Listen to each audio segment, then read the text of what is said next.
हमारे पास इतनी जमीनें होने के बाद भी 3 साल से हम जो है जमीन ढूंढ रहे हैं सीएम राइस के लिए। क्यों हम भूमाफियाओं से जमीन खाली नहीं करवा रहे हैं, ये बहुत बड़ा प्रश्न है नीमच का। लेकिन भारतीय जनता पार्टी की सरकार जो है लोगों को अवसर दे रही है कि आप एक जमीन के टुकड़े को उस अधिग्रहण के मान से 5-5 हजार स्क्वायर में बांट के नामांतरण करवाया जा रहा है। बंगला बगीचा व्यवस्थापन 2017 में आया था, लेकिन प्रशासन ने और जनप्रतिनिधियों ने यह माना था कि बंगला बगीचा व्यवस्थापन का है और वो निराकरण हो चुका है।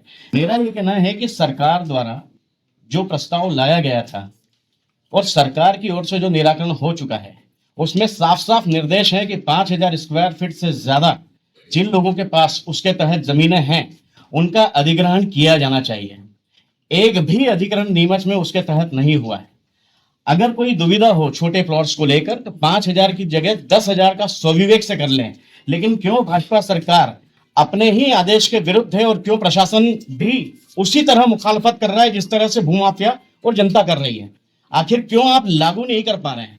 नहीं, उसको देखो, बंगला बगीचा का क्या बेटर है क्या नहीं, वो सारा डिटेल से मैं एक मिनट महत्वपूर्ण बात है।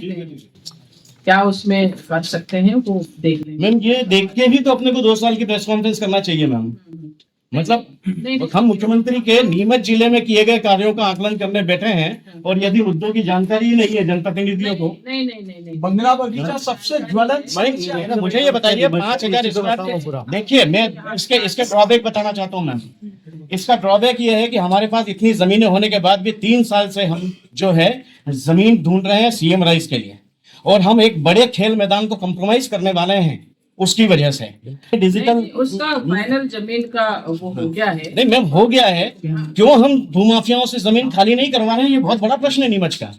1-1 लाख 1.5 लाख स्क्वायर फीट जमीनें जो है व्यवस्थापन के तहत वापस आने चाहिए। लेकिन भारतीय जनता पार्टी की सरकार जो है लोगों को अवसर दे रही है कि आप एक जमीन के टुकड़े को उस अधिग्रहण के मान से 5-5 हजार स्क्वायर में बांट के नामांतरण करवाए जा रहे हैं। नहीं तो क्यों काम ही नहीं हो रहा है ना मैम? मतलब काम हुआ नहीं 2 साल में। काम हुए और जो काम हुए उसको हमको बताना नहीं पड़ेगा। शिवराज सिंह जी के समय सड़कें नहीं बनी क्या, तालाब नहीं बने बहुत क्या? मूलभूत बातें हैं। आप हम तो ये चाहते हैं कि हमें बताएं कि शिवराज सिंह जी के ऑर्डर के बाद में आज तक कितने लोगों की जमीन को अधिग्रहित किया गया। चिकित्सा की बात